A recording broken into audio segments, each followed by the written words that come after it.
सुबह पीएमसी के साथ हमारी इमरजेंसी मीटिंग है। उन्होंने हमें कल ही इन्फॉर्म किया है, कल रात को, कि जनाब आप परसों सुबह आए एनएलई की वजह से। तो दुआ करें, कि कोशिश तो पूरी कर रहे हैं कि किसी तरह इसको, इससे आप सबकी जान छुड़ाई जाए। तो कोशिश तो पूरी कर रहे हैं, आप भी दुआ करें। तो इस वजह से मैंने अभी 10-11 बजे निकलना है, रात को सुबह सुबह मीटिंग है।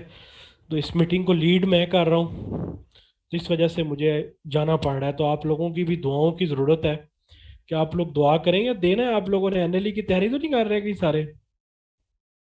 मुझे तो शक है कि आप लोगों को कोई इशू नहीं है। आप लोग कहते हो खैर है, होने दो, देखी जाएगी। हैं? ऐसे ही है, बोल नहीं।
इंटरनेट भी बहुत इशू कर रहा है, क्योंकि लाइट, आज बड़ी शदीद बारिश हुई है।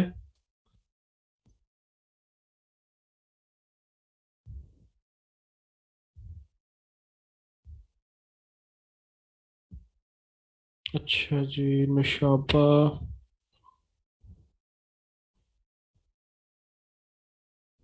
दुआ कर रहे हैं कि फिर नहीं कर रहे? कि कोई दुआ, दुआ शुआ करेंगे कि नहीं करेंगे?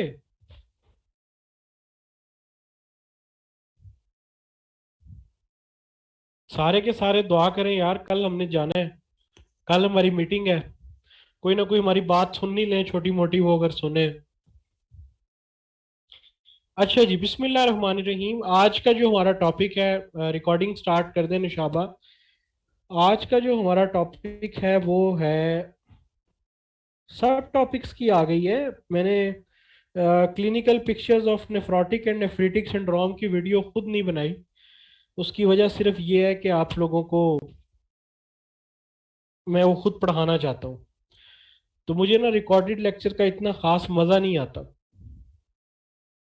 तो मैं इसीलिए आप लोगों को रिकॉर्डेड लेक्चर देने के बजाय, आई वांट कि मैं उसे आप लोगों को लाइव पढ़ाऊँ।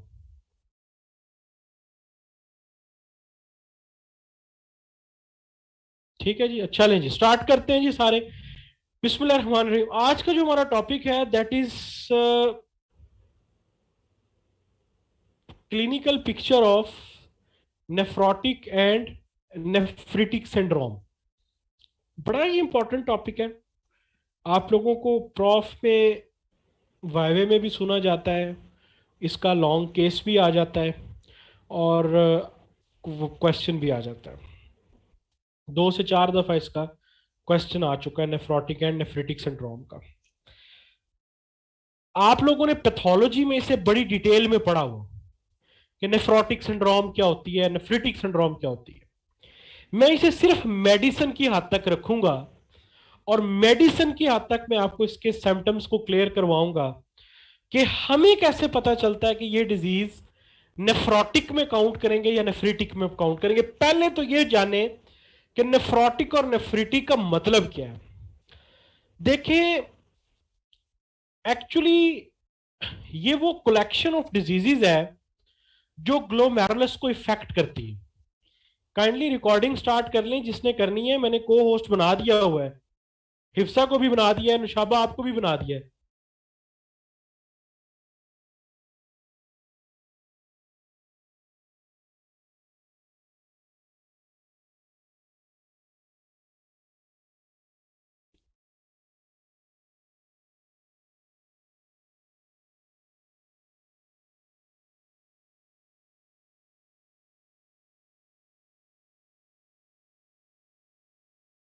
हिफ्सा, आप मेरी बात सुन रही हैं? हिफ्सा या नुशाबा?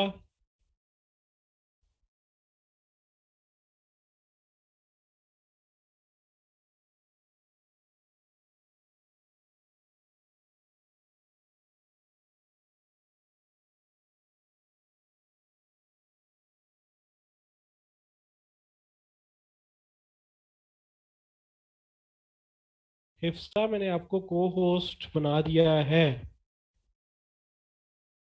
आप रिकॉर्डिंग स्टार्ट कर लें। Recording in progress. ठीक है, ओके, मैंने पहले गलत हिफ्सा को बना दिया था। अच्छा जी, तो नेफ्रोटिक और नेफ्रिटिक सिंड्रोम क्या होती है, गौर से सुने जरा। अक्सर में क्या हुआ कि कुछ ग्रुप ऑफ डिजीजेस थी जो ग्लोमेरुलस को इफेक्ट करती थी।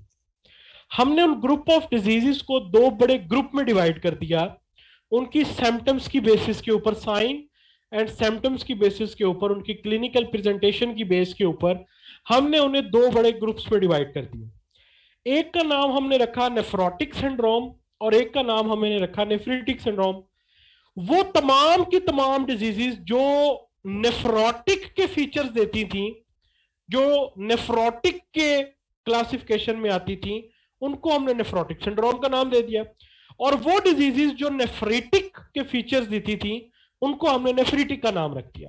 तो नेफ्रोटिक और नेफ्रिटिक एट इटसेल्फ कोई डिजीज नहीं है, it is a group of diseases. ये वो तमाम ग्रुप ऑफ डिजीजेस का मजमुआ है जो एक जैसे सिम्टम्स को आपके क्लिनिकल प्रेजेंटेशन करती हैं। तो हम ये देखेंगे कि वो कौन सी डिजीजेज है जो नेफ्रोटिक में आती है और कौन सी डिजीजेज है जो नेफ्रिटिक में आती है। सबसे पहले आप लोगों को ये चीज थोड़ी सी मैं याद करवाऊंगा कि ग्लोमेरुलस का जब हमने स्ट्रक्चर देखा था तो उसमें सबसे पहले होते थे पोडोसाइट्स, पोडोसाइट्स के बाद ग्लोमेरुलर बेसमेंट मेम्ब्रेन, और फिर उसके बाद होती थी एंडोथीलियम कैपिलरी। ये ट्रिपलेट फिल्ट्रेशन बैरियर मैंने आप लोगों को पैथोलॉजी में भी बड़ी डिटेल में पढ़ाया था, और मेडिसिन का जो हमारा इंट्रोडक्टरी लेक्चर हुआ था उसमें भी हमने ये triplet filtration barrier, glomerular basement membrane, और ये आपका ऊपर जो फुट प्रोसेसेस जो आपके पोडोसाइट्स थे, ये भी हमने देखने को मिले। ये आपके पोडोसाइट्स थे, ये ग्लोमेरुलर बेसमेंट मेम्ब्रेन थी, और नीचे ये एंडोथीलियल सेल्स थे। ये सारी चीजें हमें देखने को मिली। देखिए डॉक्टर साहबान, ये स्ट्रक्चर दिखाने का आपको सबसे इंपॉर्टेंट वजह यह है क्योंकि वो डिजीजेस जो आपके सिर्फ पोडोसाइट्स को डैमेज करेंगी, ये पोडोसाइट्स जो आपके को डैमेज करेंगी और ग्लोमेरुलर बेसमेंट मेम्ब्रेन को डैमेज नहीं करेंगी, वो डिजीजेस कहलाती हैं नेफ्रोटिक सिंड्रोम। वो डिजीजेस जिनमें सिर्फ पोडोसाइट्स डैमेज होते हैं, जिनमें सिर्फ पोडोसाइट डैमेज होते हैं, जिनमें ग्लोमेरुलर बेसमेंट मेम्ब्रेन डैमेज नहीं होती, इसको हम कहते हैं नेफ्रोटिक नेफ्रोटिक सिंड्रोम। ठीक है। और वो डिजीजेस जिसमें ग्लोमेरुलर बेसमेंट मेम्ब्रेन भी डैमेज होती है साथ में, उसको हम कहते हैं नेफ्रिटिक सिंड्रोम। यानी कि वो ग्रुप ऑफ डिजीजेस जिसमें आपके पोडोसाइट्स डैमेज होते हैं, सिर्फ पोडोसाइट्स को इफेक्ट करती है, दैट इज नेफ्रोटिक। इनको हम कहते हैं नेफ्रोटिक। और वो डिजीज जो कि ओहो वो डिजीजेस जो कि podocytes plus glomerular basement membrane, इन दोनों को डैमेज करती है, इनको हम कहते हैं नेफ्रीटिक सिंड्रोम। क्यों, फर्क क्यों है? देखें, नेफ्रोटिक सिंड्रोम में कभी भी ब्लड नहीं आता यूरिया में, ये अपने यूरिन में, सॉरी, ठीक है। कभी भी ये अपने जहन में याद रख लें कि जो नेफ्रोटिक सिंड्रोम होती है ना जनाबे आला, नेफ्रोटिक होती है, इसमें पोडोसाइट्स डैमेज होते हैं। पोडोसाइट्स, पोडोसाइट्स देखो, पोडो, पोडो में भी ओ आता है और नेफ्रोटिक में भी ओ आता है, इससे याद रखें podocytes nephrotic syndrome. Nephrotic syndrome में सिर्फ पोडोसाइट्स डैमेज होते हैं, और पोडोसाइट्स, अगर सिर्फ पोडोसाइट्स डैमेज हो तो ब्लड सेल्स पास नहीं कर सकते, ब्लड सेल्स पास नहीं कर सकते।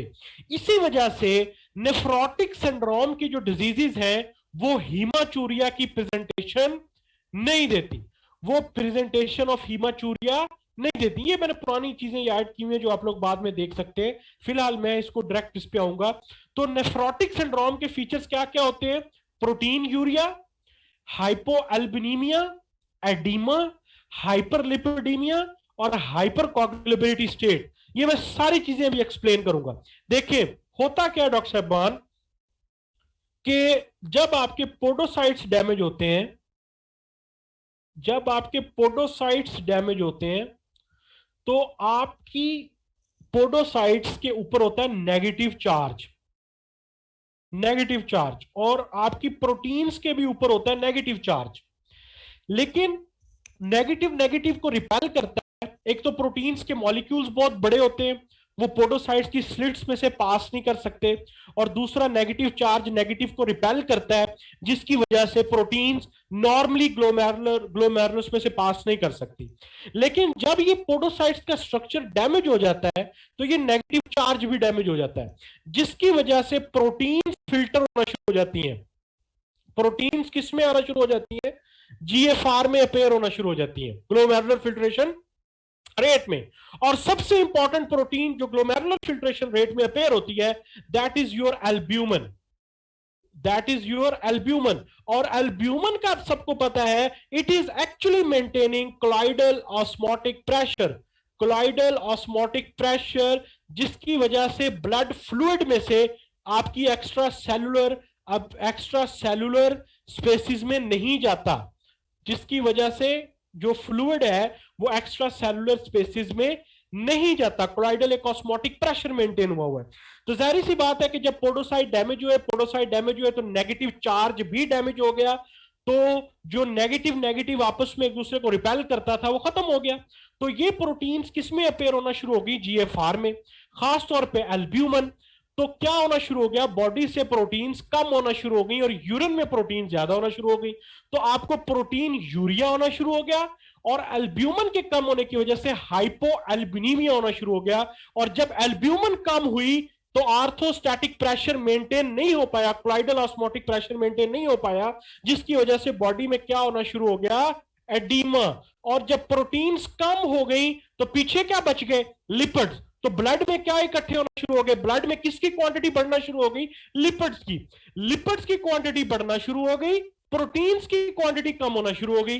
तो प्रोटीन्स क्या हो गया? हाइपोएल्बिनीमिया और हाइपरलिपिडीमिया, और जिसकी वजह से कोलॉइडल ऑस्मोटिक प्रेशर मेंटेन नहीं हो पाया और पेशेंट को एडीमा होना शुरू हो गया। एक और बड़ी इंपॉर्टेंट प्रोटीन होती है जिसको हम कहते हैं एंटी थ्रोम्बन 3। एंटी थ्रोम्बन 3 का क्या रोल होता है? कि ये थ्रोम्बोसिस को प्रिवेंट करती है, खून को जमने नहीं देती। तो जब प्रोटीन लॉस बहुत ज्यादा मैसिव क्वांटिटी में होना शुरू हो जाता है तो ये प्रोटीन भी यूरिन के थ्रू पास होना शुरू, जो है ना वो पास होना शुरू हो जाती है, जिसकी वजह से आपकी बॉडी में हाइपर कोगुलेबल स्टेट आ जाती है, हाइपर कोगुलेबल स्टेट आ जाती है। तो प्रोटीन यूरिया भी हो रहा है, नहीं, protein urea is more than lipid urea, protein urea is more, massive protein urea होता है अहमद, बहुत ज्यादा प्रोटीन यूरिया होता है, ठीक है। तो ये क्लिनिकल प्रेजेंटेशन है नेफ्रोटिक सिंड्रोम की। मैं फिर रिपीट कर रहा हूं आप सबके लिए, मैंने ये लेक्चर रिकॉर्ड इसलिए नहीं किया क्योंकि मुझे आप लोगों को ऐसे समझाना था। देखो, ये वो डिजीजेज है नेफ्रोटिक सिंड्रोम के अंदर, वो डिजीजेज आ रही हैं मेरे प्यारे डॉक्टर साहबान, जो किसको डैमेज कर रही हैं, जो पोडोसाइट्स को डैमेज कर रही हैं, जो पोडोसाइट्स को डैमेज कर रही हैं, जिसकी वजह से आपके फुट डैमेज हो रहे हैं, पाउ डैमेज हो रहे हैं। तो जब पोडोसाइट्स डैमेज हुए तो नेगेटिव चार्ज डैमेज हो गया। नेगेटिव चार्ज जब डैमेज हो गया तो प्रोटीन्स बड़ा इजीली पास करना शुरू हो गई और जीएफआर में आना शुरू हो गई। जब प्रोटीन्स जीएफआर में आई तो एक प्रोटीन का एक बहुत मेजर पोर्शन जो एल्ब्यूमिन ने कवर किया हुआ होता है, वो एल्ब्यूमिन यूरिन के थ्रू जो है वो एक्सक्रीट होना शुरू हो गई, यूरिन के थ्रू पास आउट होना शुरू हो गई, जिसकी वजह से ब्लड में एल्ब्यूमिन की कमी हो गई और हाइपोएल्बुमिनिया हो गया। और हाइपोएल्बुमिनिया की वजह से जो कोलाइडल ऑस्मोटिक प्रेशर था वो मेंटेन नहीं रह पाएगा और पेशेंट को एडीमा होना शुरू हो जाएगा। और एक बड़ी इंपॉर्टेंट प्रोटीन दैट इज एंटीथ्रम्बन 3, जो कि कोगुलेशन को प्रिवेंट करती है, जो कि एंटी कोगुलेंट इफेक्ट रखती है, वो प्रोटीन भी जब पास आउट होना शुरू हो जाएगी, लूज होना शुरू हो जाएगी, तो बॉडी आपकी हाइपर कोगुलेबल स्टेट में चली जाएगी। तो नेफ्रोटिक सिंड्रोम के क्लिनिकल फीचर्स क्लियर हुए, प्रोटीन यूरिया क्लियर हुआ, हाइपोएल्बुमिनिया क्लियर हुआ, एडीमा क्लियर हुआ, ये सारे फीचर्स क्लियर हुए। मेन जो इसके फीचर्स हैं वो 3 फीचर्स इसके मेन है, प्रोटीन यूरिया, हाइपोएल्बुमिनिया और हाइपर कोगुलेबल स्टेट, ये 3 है। हाइपरलिपिडीमिया कभी होता है कभी नहीं होता, मैंने पहले आपको डिटेल में बता दिया है कि उसकी वजह क्या है, ठीक है। Massive proteinuria, hypoalbuminaemia, oedema, hyperlipidaemia, hypercoagulable state, ये आ गई आपकी सारी की सारी डिटेल, ठीक है। इसमें अब डिफरेंट डिजीजेज है जो कि नेफ्रोटिक को फॉलो करती हैं, जिसमें मेम्ब्रेनस ग्लोमेरुलोपैथी है, मिनिमल चेंज डिजीज है, फोकल सेगमेंटल ग्लोमेरुलोस्क्लेरोसिस है, ये वो डिजीजेज है जो कि नेफ्रोटिक सिंड्रोम में आती हैं। अब सवाल यहां पर यह पैदा होता है कि इसमें ब्लड क्यों नहीं आया, यहां पर ब्लड क्यों नहीं आता, why there is no blood, इस जगह पर ब्लड क्यों नहीं है भाई, क्यों ब्लड नहीं है, जिसकी वजह के डॉक्टर साहब जब प्रोटीन्स आपकी खत्म हो गई तो लिपिड मेटाबोलाइज होते हैं, हमेशा पीछे लिपिड्स बच जाते हैं, और जब लिपिड बच जाते हैं, लिपिड का कैटाबोलिज्म बढ़ जाता है, तो जब लिपिड का कैटाबोलिज्म बढ़ जाता है तो लिपिड ही बढ़ेंगे ना, ठीक है। पीछे प्रोटीन्स तो खत्म हो गई तो पीछे बच गए लिपिड्स, तो लिपिड्स ने सारा कुछ प्रोवाइड करना है, लिपिड का कैटाबोलिज्म होना शुरू हो जाता है। तो क्यों इसमें यूरिन में ब्लड क्यों नहीं है, क्योंकि इन डिजीजेस में ग्लोमेरुलर बेसमेंट मेम्ब्रेन डैमेज नहीं होती, ग्लोमेरुलर बेसमेंट मेम्ब्रेन इंटैक्ट रहती है। तो नेफ्रोटिक सिंड्रोम में वजह ही प्रोटीन यूरिया की सिर्फ ये है या हाइपोएल्बुमिनिया की ये है कि उसमें क्यों नहीं डैमेज, उसमें क्यों नहीं ब्लड आ रहा, उसमें क्यों नहीं हाइपरटेंशन हो रही, उसमें क्यों नहीं यूरिन में हीमाचूरिया हो रहा, डार्क कलर यूरिन आ रहा है, क्योंकि ग्लोमेरुलर बेसमेंट मेम्ब्रेन इंटैक्ट रहती है। जब तक ग्लोमेरुलर बेसमेंट मेम्ब्रेन इंटैक्ट रहेगी तब तक ब्लड पास नहीं कर सकता। मॉलिक्यूल तो डिफ्यूजन के थ्रू जा सकते हैं बड़े वाले, लेकिन ब्लड नहीं पास कर सकता। ब्लड कब पास करेगा, ब्लड कब पास करेगा, ब्लड पास करेगा जब ग्लोमेरुलर बेसमेंट मेम्ब्रेन डैमेज होगी, और जब ग्लोमेरुलर बेसमेंट मेम्ब्रेन डैमेज होगी तो फिर आपके पास क्या फीचर आएंगे, फिर फीचर आएंगे आपके पास नेफ्रिटिक सिंड्रोम के। नेफ्रिटिक सिंड्रोम के फीचर क्या है, नेफ्रिटिक सिंड्रोम का सबसे मेन फीचर है हीमाचूरिया। आपको पता है कि नेफ्रोटिक और नेफ्रिटिक में एक सबसे बड़ा मेन डिफरेंस क्या है, हीमाचूरिया का, हीमाचूरिया का उसमें आरबीसी के टूटे फूटे सेल्स मिलेंगे, यूरिन में क्या मिलेगा, ब्लड मिलेगा, आरबीसी के टूटे फूटे सेल मिलेंगे, और हाइपरटेंशन, और हाइपरटेंशन, एजोटीमिया, ओलिगोयूरिया, ओलिगोयूरिया तो जहरी बात है जीएफआर कम होने की वजह से होगा। हाइपरटेंशन क्यों होगी, कोई मुझे अल्लाह का वली इतना प्यारा माशाल्लाह आप लोग पढ़े हैं, why there is a hypertension in the nephritic syndrome, nephritic syndrome में क्यों हाइपरटेंशन होती है, कोई बताएगा मुझको, why there is nephritic syndrome में हाइपरटेंशन क्यों है, हाई ब्लड प्रेशर क्यों है, रेनल एंजियोटेंसिन सिस्टम की वजह से ना डॉक्टर साहबान, रेनल एंजियोटेंसिन सिस्टम की वजह से, रेनल एंजियोटेंसिन सिस्टम की वजह से हाइपरटेंशन, ठीक है। तो हीमाचूरिया हुआ, ब्लड आपका वेस्ट हो रहा है, यूरिन आपका वेस्ट हो रहा है, ब्लड जा रहा है, जिसकी वजह से रेनल एंजियोटेंसिन सिस्टम एक्टिवेट होगा और आपकी हाइपरटेंशन में बॉडी रहेगी, फ्लूइड ओवरलोड भी इंक्रीज होगा। और एजोटीमिया किसे कहते हैं, कोई मुझे आप में से प्यारा और अल्लाह का दुलारा बताएगा, एजोटीमिया किसे कहते हैं हम लोग, एजोटीमिया किसे कहते हैं बताओ। जब ब्लड में नाइट्रोजनियस सब्सटेंसेस, जो वेस्ट सब्सटेंसेस हैं, वो इंक्रीज होना शुरू हो जाए तो हम उसको क्या कहते हैं, एजोटीमिया। टॉक्सिक प्रोडक्ट्स, खास तौर पे बन क्रेटानिन, बन ब्लड यूरिया नाइट्रोजन एंड क्रेटानिन, जब ये ब्लड में इंक्रीज होना शुरू हो जाए तो हम इसको क्या कहते हैं, एजोटीमिया। तो मुझे बताएं, क्या ग्लोमेरुलर फिल्ट्रेशन रेट जीएफआर बन पा रहा है? नहीं बन पा रहा। जीएफआर अच्छे से नहीं बन पा रहा क्योंकि आपके ग्लोमेरुलर बेसमेंट मेम्ब्रेन डैमेज हो गई है। जीएफआर तो हो ही नहीं रहा, आपका जो यूरिन है वो तो फिल्टर हो ही नहीं रहा, उल्टा ब्लड उस यूरिन में आना शुरू हो गया। ठीक है, और उस ब्लड यूरिन में आने की वजह से हीमाचूरिया, आरबीसी कास्ट, हाइपरटेंशन, एजोटीमिया और ये ओलिगोयूरिया आपके सामने पेशेंट आपके साथ प्रेजेंट करेगा इन कंडीशंस के साथ। ये मैं इसकी डिटेल बहुत इसलिए नहीं पढ़ा रहा क्योंकि फिर वो हम पैथोलॉजी की तरफ निकल जाएंगे कि ये क्यों है, ये क्यों है, ये क्यों है। मैंने एक्चुअली आपके दिमागों में क्लिनिकल पिक्चर क्लियर की है, आपको पता चले कि यूरिन किस में ब्लड आ रहा है, किस में ब्लड नहीं आ रहा। तो ये एक डायग्राम, एक बड़ी प्यारी सी डायग्राम है, इसको जरा देखिएगा, इसको जरा देखें, इस प्यारे सी खूबसूरत सी डायग्राम के अंदर डॉक्टर साहब नेफ्रोटिक सिंड्रोम, जो मैंने आपको पहले बताया कि नेफ्रोटिक इतनी ज्यादा उसमें तबाही नहीं बचती मचती जितनी नेफ्रीटिक में बचती है। नेफ्रीटिक में बिल्कुल सवेयर ओलिगोयूरिया हो जाता है, नेफ्रीटिक में जीएफआर बहुत रिड्यूस हो जाता है, नेफ्रीटिक में आपके ब्लड सेल्स जो है ना वो खत्म होना शुरू हो जाते हैं, ब्लड सेल यूरिन में आना शुरू हो जाते हैं, ब्लड की कास्ट टूट फूट का शिकार हो जाते हैं। नेफ्रीटिक सिंड्रोम बहुत ज्यादा सवेयर सिम्टम्स देती है as compare to nephrotic syndrome. तो जरा इधर देखिएगा, इस डायग्राम की तरफ देखिएगा कि नेफ्रीटिक सिंड्रोम में क्या है, आपके पास hypertension, oliguria, coca cola colour urine, haematuria को हम कहते हैं, बड़ा डार्क ब्राउन कलर का यूरिन होता है, हीमाचूरिया को हम कहते हैं। इसी तरह नेफ्रोटिक में देखो क्या क्या है, हाइपोएल्बुमिया, एडीमा हुआ हुआ, ये देखो इसके पांव को एडीमा हुआ हुआ है। अच्छा, क्या नेफ्रीटिक सिंड्रोम में एडीमा हो सकता है? बिल्कुल हो सकता है, नेफ्रीटिक में भी ओवरलोड की वजह से एडीमा हो सकता है। ठीक है, तो एडीमा एक चीज का याद रखिएगा कि एडीमा दोनों में हो सकता है, एडीमा नेफ्रीटिक में भी हो सकता है, नेफ्रोटिक में भी हो सकता है। लेकिन कुछ चीजें जो नेफ्रीटिक सिंड्रोम है उसमें हाइपरटेंशन होगी, नेफ्रोटिक में कभी हाइपरटेंशन नहीं होगी। नेफ्रीटिक में हीमाचूरिया होगा, नेफ्रोटिक में कभी हीमोचूरिया नहीं होगा। ठीक है, अच्छा ये देखें एक और, इस पूरी जो हमारा इसका है वो देखिएगा जरा, स्ट्रक्चर इसका देखिए, ये देखें नेफ्रीटिक में severe oliguria, haematuria, GFR severely decreased, oedema इसमें भी है, इसमें हाइपरटेंशन, आरबीसीज और प्रोटीन कास्ट। ठीक है, मैं म्यूट कर देता हूं जी, मैं म्यूट कर देता हूं। डॉक्टर साहब मैंने अभी ऊपर बड़ी डिटेल में बताया कि पोडोसाइट किस में डैमेज हो रहे हैं, नहीं हो रहे। नेफ्रोटिक में पोडोसाइट्स डैमेज होते हैं और नेफ्रीटिक में podocytes plus glomerular basement membrane damage होती है।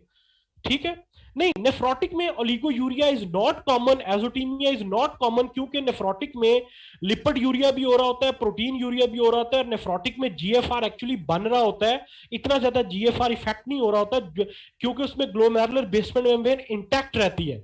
लेकिन नेफ्रीटिक में ग्लोमेरुलर बेसमेंट मेम्ब्रेन रप्चर हो जाती है, डैमेज हो जाती है, जिसकी वजह से हीमाचूरिया होता है, सवेयर ओलिगोयूरिया होता है। ठीक है, नेफ्रीटिक में बिल्कुल प्रोटीन यूरिया होता है लेकिन इतना क्वांटिटी में नहीं होता जितना नेफ्रोटिक में होता है। ठीक है, नेफ्रोटिक का जो मेन फीचर है दैट इज प्रोटीन यूरिया, नेफ्रीटिक का जो मेन फीचर है दैट इज हीमाचूरिया। ये अपने जेन में बिठाएं, ये अपने जेन में बिठाएं। वहां पर मैंने आपको बता दिया है कि ये अपने जेन में बिठाएं, अगर आप ये कंफ्यूज होंगे, दोनों में प्रोटीन यूरिया भी दोनों में होता है, लेकिन किस में ज्यादा होता है, किसका क्लिनिकल फीचर ज्यादा प्रोमिनेंट है, वो चीज देखें। नेफ्रोटिक में क्लिनिकल फीचर किसका ज्यादा है? प्रोटीन यूरिया ज्यादा है। नेफ्रोटिक में एडीमा ज्यादा है। क्यों एडीमा ज्यादा है? आपकी हाइपोएल्बुमिया की वजह से, क्लोइडल ऑस्मोटिक प्रेशर के डैमेज होने की वजह से। हाइपरलिपिडीमिया क्यों ज्यादा है? क्योंकि लिपिड पीछे बच के लिपिड का कैटाबॉलिज्म हो रहा है, साथ में लिपिड यूरिया भी हो रहा है।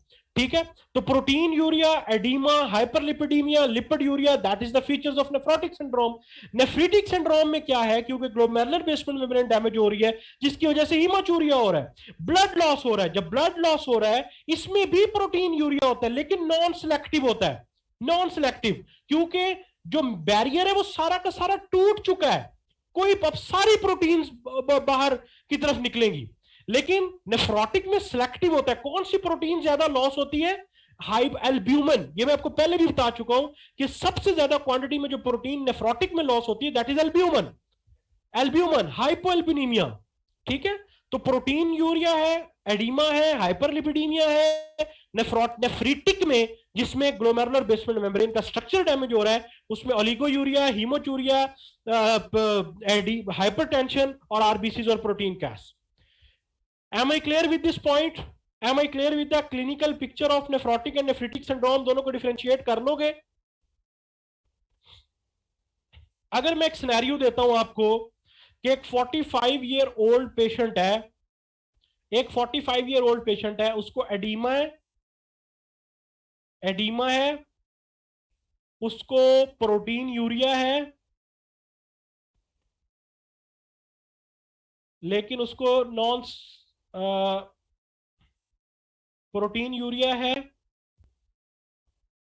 उसको हाइपरटेंशन है, उसको हीमाचूरिया है और ओलिगोयूरिया हुआ है। आप क्या लिखोगे इसको, नेफ्रोटिक या नेफ्रीटिक? नेफ्रीटिक लिखोगे। प्रोटीन यूरिया नेफ्रीटिक में भी हो रहा होता है, लेकिन प्रोटीन यूरिया नेफ्रीटिक में कैसा है? नॉन सिलेक्टिव, नॉन सिलेक्टिव, कोई भी प्रोटीन पास करेगी। लेकिन नेफ्रोटिक में कौन सा प्रोटीन ज्यादा लॉस होती है? एल्ब्यूमिन। एल्ब्यूमिन की वजह से बड़ा सवेयर किस्म का कोलाइडल ऑस्मोटिक प्रेशर आपका डिस्टर्ब होता है, जिसकी वजह से oedema, oedema, puffiness, periorbital puffiness, oedema, sacral oedema, pedal oedema, peripheral oedema, ये सारे नेफ्रोटिक में बहुत कॉमन है। नेफ्रीटिक में एडीमा जरूर है लेकिन इतना कॉमन नहीं है, क्योंकि नेफ्रीटिक में एडीमा तब होगा जब फ्लूइड ओवरलोड होगा। नेफ्रोटिक में एडीमा तो एल्ब्यूमिन की वजह से हो गया, हाइपोएल्ब्यूमिया हो गया, कोलाइडल ऑस्मोटिक प्रेशर आपका खत्म हो गया। Am I clear? Am I clear with this point, doctor साहबान? नेफ्रोटिक नेफ्रीटिक का कॉन्सेप्ट क्लियर है? ये टॉपिक मैं आपको रिकॉर्ड करके भी भेज सकता था, लेकिन मैं ये चाहता था कि मैं आप लोगों को ये खुद पढ़ाऊं। ठीक है, अच्छा, अब आगे इसके साथ ही इसकी एक डिजीज है जो आपके प्रॉफ में बहुत दफा आई हुई है, जिसको हम कहते हैं पोस्ट स्ट्रेप्टोकोकल ग्लोमेरुलोनेफ्राइटिस। देखिए, मैं आपको बताता हूं, दो डिजीजेस में ना कभी आपने कंफ्यूज नहीं होना, एक आईजीए नेफ्रोपैथी और एक पोस्ट स्ट्रेप्टोकोकल ग्लोमेरुलोनेफ्राइटिस। जरा मेरी पहले बात गौर से सुन लें, फिर उसके बाद कहानी मैं बताऊंगा। 3 पॉइंट्स अपनी कॉपीज पे लिख लें। दोनों में हीमाचूरिया भी होता है, दोनों में हाइपरटेंशन भी होती है, दोनों नेफ्रिटिक सिंड्रोम्स की डिजीजेज हैं। फर्क क्या होता है? अगर दोनों इन्फेक्शन के बाद होती हैं, मजे की बात बताऊं, दोनों ही अपर रेस्पिरेटरी इन्फेक्शन के बाद होती हैं। फर्क कहां पर आता है? जब आपके पास इन्फेक्शन 2 से 3 दिन के अंदर अंदर हो जाए, 1 दिन बाद, 2 दिन बाद, 3 दिन बाद, तो वो होगी आईजीए नेफ्रोपैथी। इतनी कॉमन नहीं है, लेकिन आपको फर्क पता होना चाहिए, एमसीक्यूज में बड़ा गंदा फंसाते हैं इसमें। और अगर इन्फेक्शन 1 हफ्ते के बाद या 2 हफ्ते के बाद हो तो वो हमेशा पोस्ट स्ट्रेप्टोकोकल ग्लोमेरुलोनेफ्राइटिस होगी। दोनों के सिम्टम्स बिल्कुल सेम, दोनों के साइंस बिल्कुल सेम, दोनों की क्लिनिकल प्रेजेंटेशन बिल्कुल सेम, दोनों इन्फेक्शंस के बाद होती हैं, लेकिन सिर्फ एक चीज का फर्क, एक होती है 1 से 3 दिन के अंदर अंदर, एक होती है 1 से 3 दिन के अंदर अंदर, जिसको हम कहते हैं आईजीए नेफ्रोपैथी। 1 से 3 दिन के अंदर अंदर, 1 to 3 डे के अंदर अंदर इन्फेक्शन के बाद, और एक होती है ऑलमोस्ट 10 से 15 दिन के बाद। इसको हम कहते हैं PS GN, post streptococcal glomerulonephritis. मेरी बात क्लियर हो गई? दोनों की सेम है। आपको एमसीक्यूज में इतना गंदा फंसाते हो, कहेंगे जनाब एक बच्चा है 2 साल का, एक बच्चा है 7 साल का, उसको अपर रेस्पिरेटोरी ट्रैक इन्फेक्शन हुआ था और 2 दिन के बाद वो इमरजेंसी में प्रेजेंट किया, उसके यूरिन में से खून आ रहा है और जो है ना साथ में उसको एडिमा की कंप्लेन हो रही है और उसका ब्लड प्रेशर चेक किया है तो वो जनाब रेस हुआ हुआ है। तो आप क्या कहोगे? आप कहोगे लो जनाब अपर रेस्पिरेटोरी ट्रैक इन्फेक्शन, स्ट्रेप्टोकोकल का इन्फेक्शन हो गया, ये तो पोस्ट स्ट्रेप्टोकोकल ग्लोमेरुलोनेफ्राइटिस है। आप फौरी तौर पे पीएसजीएन लगा दोगे और आप फंस जाओगे। ये आईजीएन नेफ्रोपैथी होगी, ये याद रखिएगा। अगर तो नेफ्रिटिक सिंड्रोम किसी इंफेक्शन के 1 से 2 या 3 दिन के बाद है तो दैट इज आईजीएन नेफ्रोपैथी, और अगर वो 10 से 15 दिन के बाद है तो that is post streptococcal glomerulonephritis. Am I clear with this point? ये पॉइंट मैंने पहले बताया है क्योंकि पिछले 5 सालों में मैंने कोई ऐसा पेपर नहीं देखा जिसमें ये एमसीक्यू ना हो, और मैंने मेजॉरिटी 90% बच्चों को एमसीक्यू गलत करते देखा है।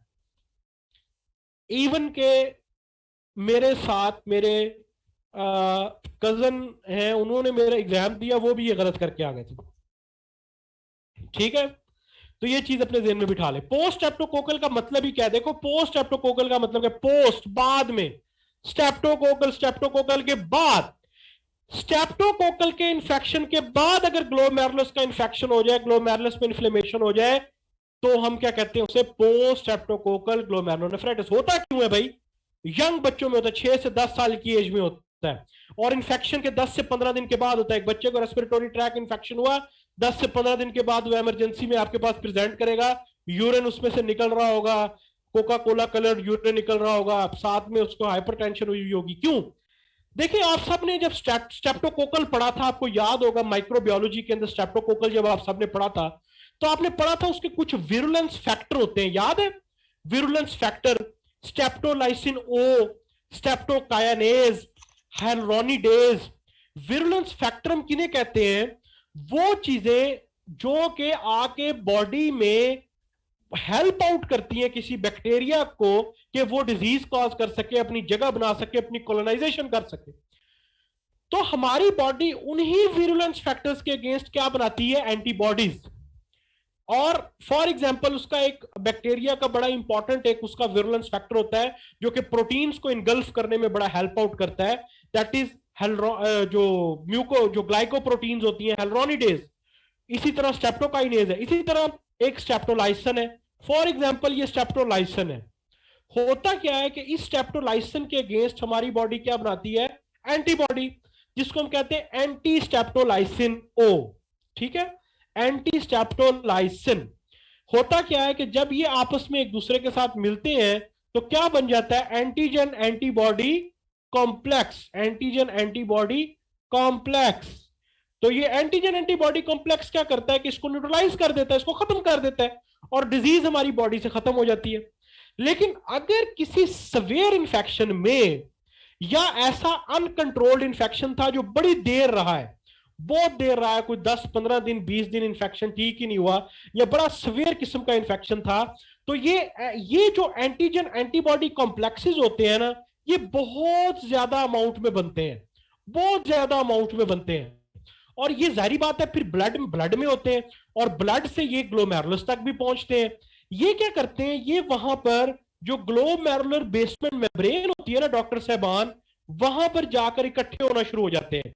ग्लोमेरुलर बेसमेंट मेम्ब्रेन के ऊपर जाकर इकट्ठे होना शुरू हो जाते हैं, इकट्ठे होना शुरू हो जाते हैं। इसकी मिसाल सिंपल ऐसे है जैसे आपके सर में जुएं पड़ गई, जैसे आपके सर में जुएं पड़ गई, ग्लोमेरुलर बेसमेंट मेम्ब्रेन के सर में जुएं पड़ गई। तो जब जुएं पड़ जाएंगी तो क्या होगा? वहां पे रिएक्शन होगा कि नहीं होगा? खारिश करते हो जब जुएं पड़ती हैं सर में? अपने हाथ से अपने बालों को खुरचते हो कि नहीं खुरचते? तो वहां पर क्या होता है डॉक्टर साहबान? Type 3 hypersensitivity reaction start हो जाता है।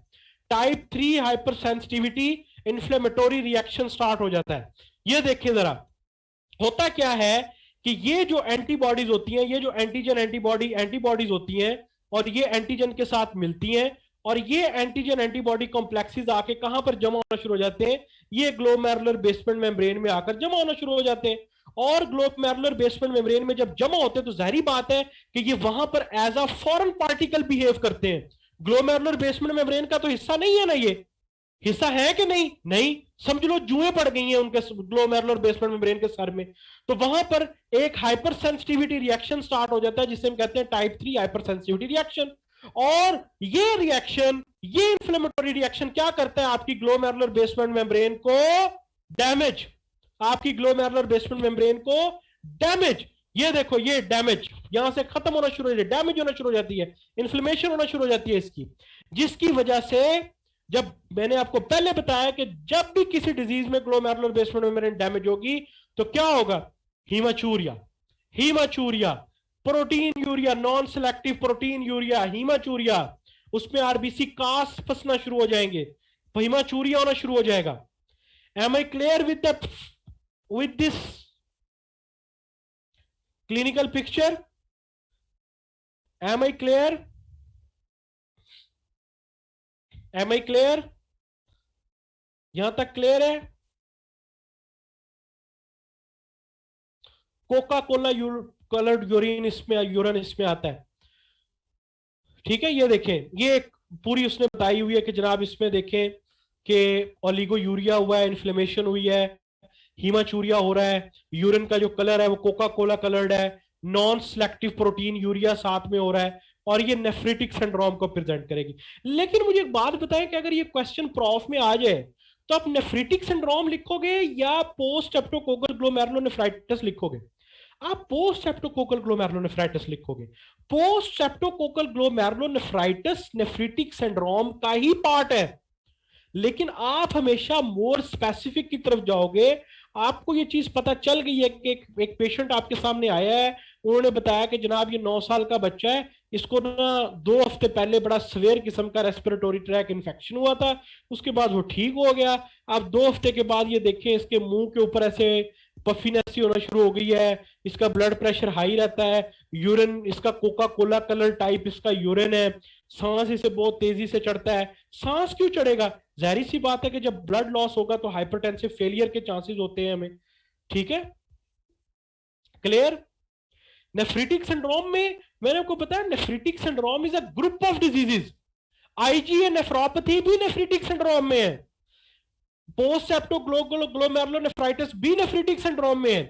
हेरिडिटी नेफ्राइटिस एक और डिजीज थी, हेरिडिटी एल्पर्ट सिंड्रोम, हेरिडिटी नेफ्राइटिस, जिसमें ग्लोमेरुलर बेसमेंट मेम्ब्रेन की जो प्रोटीन्स होती हैं वो नहीं बनती।